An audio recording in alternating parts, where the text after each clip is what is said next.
Welcome to the Nameless. Locals say the bridge doesn't take you where you think it does. They say that like it's a joke, like they're talking about bad directions or an outdated GPS map. Someone will smirk when they say it, someone else will shrug, and then the conversation will move on. That's what happened to me the first time I heard about it. I was passing through a part of the state that doesn't make the news. No landmarks, no tourism signs, just a thin highway cutting between tree lines and long stretches where the radio fades in and out like it's breathing. I had taken the drive dozens of times before. That night was no different. At least, it didn't feel different at first. I stopped for gas in a town that barely qualified as one. One main road, a single pump that clicked louder than it should have, a store that smelled like dust and old coffee. The kind of place where the clerk doesn't ask how you're doing because they already know. While I was paying, I mentioned the bridge. I didn't even know why. I had seen a sign a few miles back. No name, just a rusted marker pointing toward a side road. The arrow was bent, like someone had tried to snap it off and failed. "Is that bridge still there?" I asked, mostly to fill the silence. The clerk didn't answer right away. He stared at the register like it had asked him something difficult. "Still there," he said finally. "Long as you don't cross it." I laughed. He didn't. That was the first moment something felt slightly off. Not wrong, just delayed, like a half-second lag between cause and effect. I asked what he meant. He shrugged. The motion was practiced. "Locals say the bridge doesn't take you where you think it does." Same words, same tone. Flat, rehearsed. I waited for more. He slid my receipt across the counter. That was it. Back in the car, I told myself it was nothing. Small towns lean into myths. It gives shape to the emptiness. And besides, I wasn't planning on crossing anything. I just needed a place to sleep. There was a cheap motel marked on my map a few miles past that side road. That's when my GPS recalculated. The route it suggested shaved off almost 15 minutes. It wanted me to take the turn, the one with the bent arrow, the one leading to the bridge. I remember hesitating, not because I was scared, because I couldn't remember ever taking that road before, and I'd driven this highway for years. Curiosity won. The side road was narrower than it looked from the highway. The trees closed in almost immediately, branches leaning overhead like they were listening. My headlights felt weaker out there, like the darkness was absorbing them. No houses, no mailboxes, no fences, just asphalt and forest and the quiet hum of my tires. I checked the clock. Only 10 minutes had passed since the gas station. The bridge came up suddenly. No guardrails, no lights. Just a low concrete span crossing a narrow river that barely moved. The water looked thick, dark, like oil under glass. There was no sign with its name, no date, no plaque, just concrete and silence. I slowed down, half expecting something to stop me, a barrier, a warning. Nothing did. As I drove onto the bridge, the radio cut out. Not static, not interference, silence. The display still glowed, the clock still ticked forward, but there was no sound, not even white noise. I told myself it was the trees. Halfway across, I noticed something strange. The bridge was longer than it should have been. I don't mean impossibly long, just longer.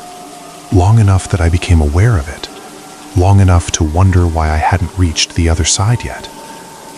When my tires finally hit asphalt again, the forest didn't open up. It stayed the same. Same density, same lack of features, same narrow road disappearing into darkness. I checked the GPS. It still showed the route.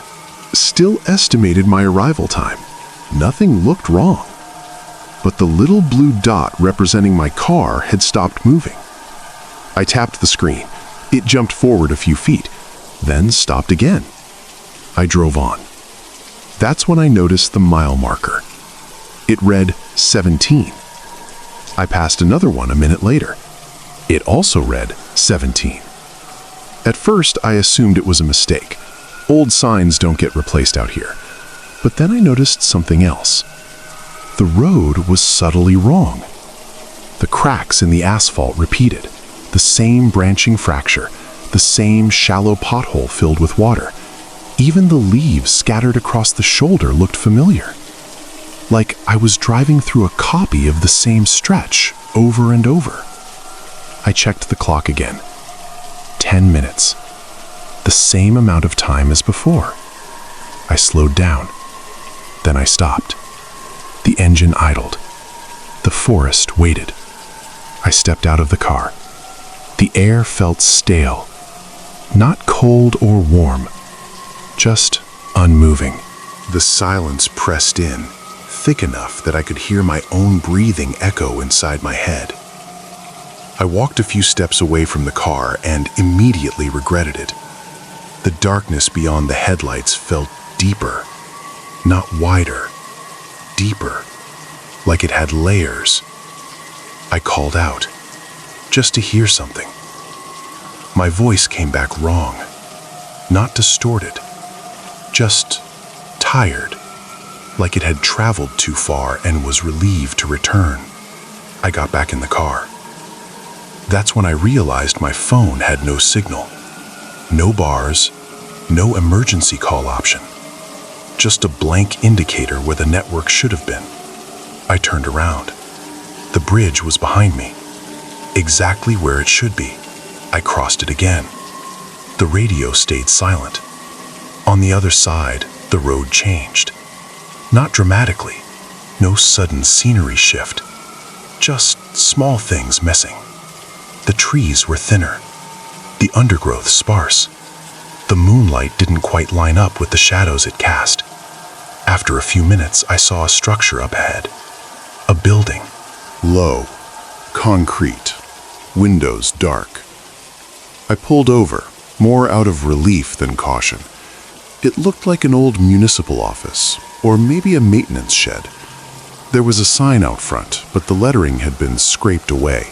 Not worn, scraped, like someone had made a point of removing it. The door was unlocked.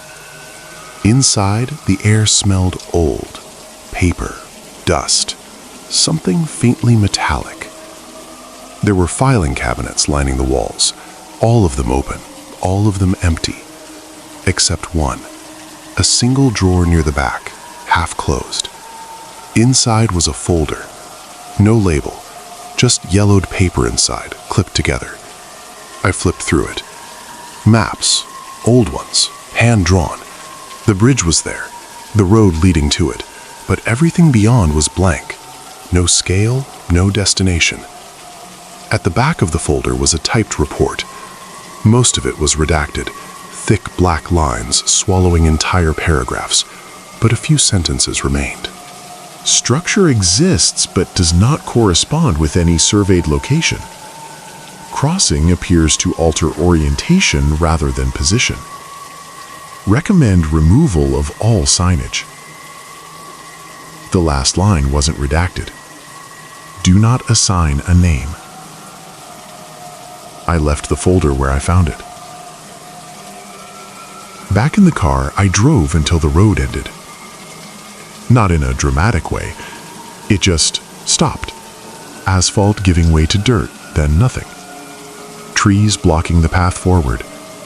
No turnaround, no clearing. Just an abrupt end. I reversed slowly. When I turned around again, the road behind me looked different. Narrower. Less defined. Like it was forgetting itself.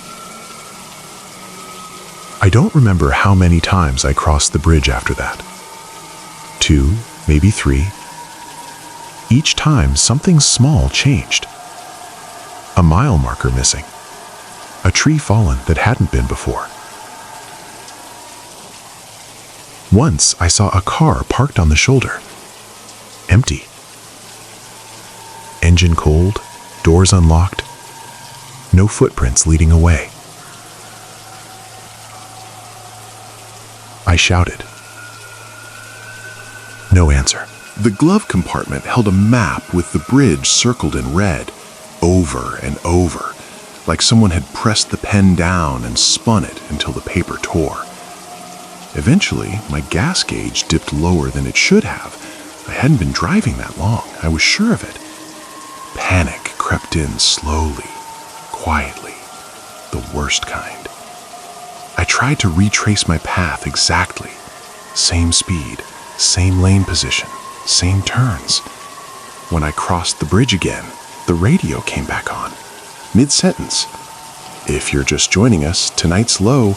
I almost cried. The forest opened up.